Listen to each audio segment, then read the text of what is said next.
Quelle est la plus belle chose qui te soit arrivée? La croyais-tu possible? La croyais-tu seulement probable? Regrettes-tu de t'être battu pour elle?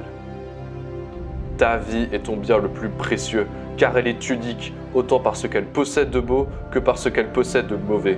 Tu es un témoignage vivant de ce qu'il y a de plus beau sur Terre. Tu n'es pas qu'un corps physique, tu es aussi une âme et un cœur qui façonnent leur environnement, leur histoire chaque jour. Ton importance dans cet univers, sur cette terre, dans ta famille, dans ton groupe d'amis, est unique. Pas parce que tu es le plus beau ou le plus intelligent, mais parce que tu es un combattant, que tu fais face à des épreuves, des drames, des peurs qui te mettent KO plus d'une fois. Mais les histoires les plus belles sont celles qui n'avaient aucune chance de se produire, de se finir bien. Celles où le héros s'est battu jusqu'au-delà de ses forces pour triompher, où il a compris qu'il gagnerait en étant lui-même, face à toute autre logique. Celles où le bonheur que tu reçois est plus fort que ce que tu pensais mériter, que ce que tu pensais même possible pour toi. Ces batailles où tu as tout donné, mais n'aurais pu vaincre sans cet ami, sans ce frère, sans ce père qui t'a assisté. Souvent tu penses suivre la voie d'un drame, que l'histoire va mal finir, que ton destin est déjà tracé. Mais Jésus te murmure. Il te murmure que c'est toi qui choisis ton scénario pour ta vie. Celui qui est mort pour toi, pour te rendre ton stylo que ton péché t'avait fait perdre, pour écrire ton histoire.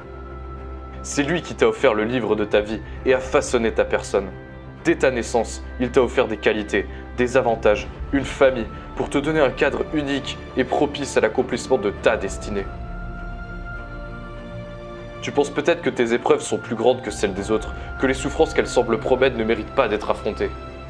Mais à vaincre sans péril, on triomphe sans gloire, et celle qui t'attend est plus immense que tu ne pourrais penser. Car pour chaque mur qui se dresse devant toi, Dieu te promet une joie encore plus haute. Si ta vie était plate, tu ne pourrais pas t'élever. Ces murs qui se dressent devant toi sont faits pour être escaladés, pour être vaincus et t'élever. Il te promet des miracles, un travail épanouissant, des rêves réalisés, des projets accomplis, et surtout un amour qui transforme.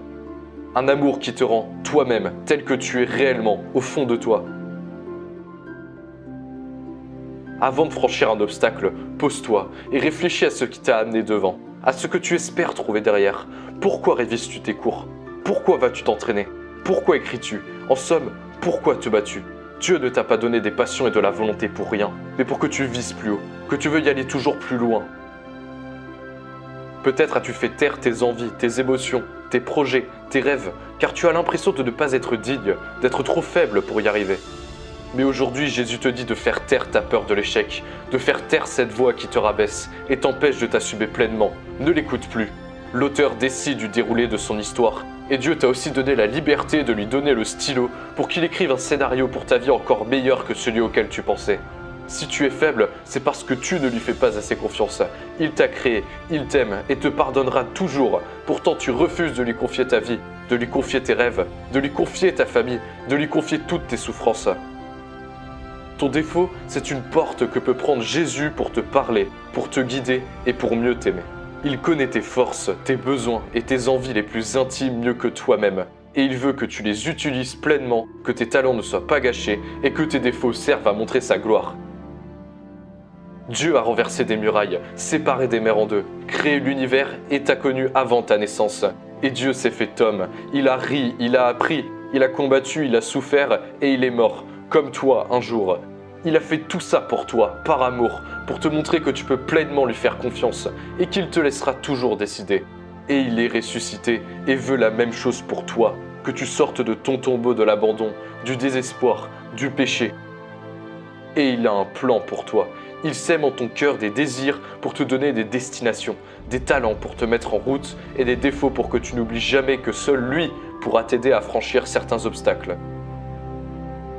Pose-toi ne serait-ce que 2 minutes et réfléchis.